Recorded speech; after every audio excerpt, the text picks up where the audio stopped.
বিসমিল্লাহির রহমানির রহিম। আসসালামু আলাইকুম। হ্যালো গাইস, তোমরা সবাই কেমন আছো? আশা করি তোমরা সবাই অনেক অনেক অনেক ভালো আছো। আলহামদুলিল্লাহ, আল্লাহর অশেষ রহমতে আমরাও ভালো আছি। গাইস, এই যে দেখো, আমার এই ড্রেসটার মধ্যে পিছনের নিচের সাইডে কোনো কাজ ছিল না।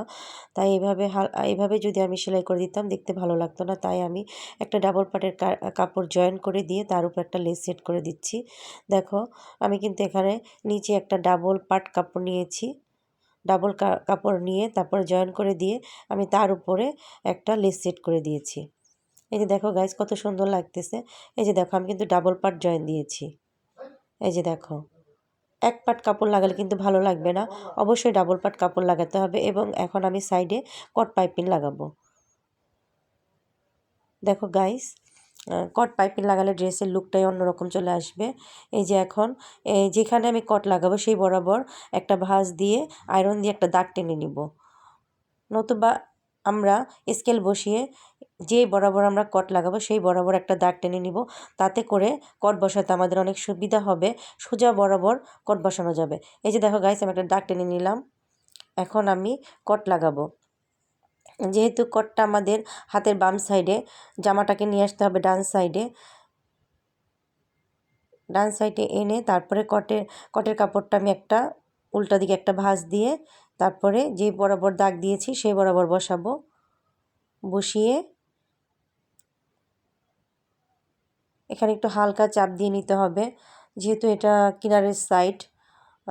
হালকা একটু চাপ দিয়ে না নিলে দেখা যাবে কাপড়টা ছুটে চলে আসবে। গাইস, একটু চাপ দিয়ে নিলে ভালো হবে। তো এই যে দেখো, আমি আস্তে আস্তে করে কট সেলাই করতে হবে। যারা নতুন, যারা কট লাগাতে পারো না, তারা দেখো কত সহজ কট লাগানো। একটু ঠিকভাবে সুন্দর করে দেখলেই তোমরা বুঝতে পারবে কট লাগানো আসলে অনেক সহজ। খেয়াল করতে হবে এবং ঠান্ডা মাথায় আস্তে আস্তে সেলাই দিতে হবে। গাইস, আমার চ্যানেলটি নতুন। যদি আমার ভিডিওগুলো তোমাদের একটু ভালো লাগে, আমার চ্যানেলটিকে সাবস্ক্রাইব করে দিও প্লিজ। আর বেল আইকনটি ক্লিক করে রেখো যাতে নতুন ভিডিও আপলোড করার সাথে সাথে নোটিফিকেশন তোমার কাছে চলে যায়। আর একটি লাইক কমেন্ট শেয়ার করে দিও প্লিজ। এই যে দেখো গাইস, আমি হিপ বরাবর চলে আসছি।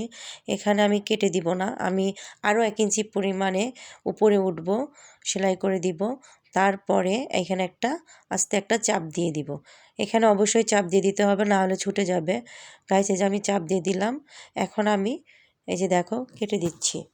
এই যে এখানে আমি কটের কাপড়টা কেটে নিব। গাইস, এই যে দেখো, এখন দেখো লুকটা কত সুন্দর আসছে। সাদার মধ্যে কালো একদম ফুটে আছে। আয়রন করে নিলে আরও সুন্দর লাগবে, লুকটা আরও অনেক ভালো লাগবে দেখতে। এই যে দেখো গাইস, অনেক সুন্দর লাগতেছে। আয়রন করে দিলে অবশ্যই আরও সুন্দর লাগবে। ভালো লাগলে একটি লাইক করে দিও। ভালো থাকো, আল্লাহ হাফেজ।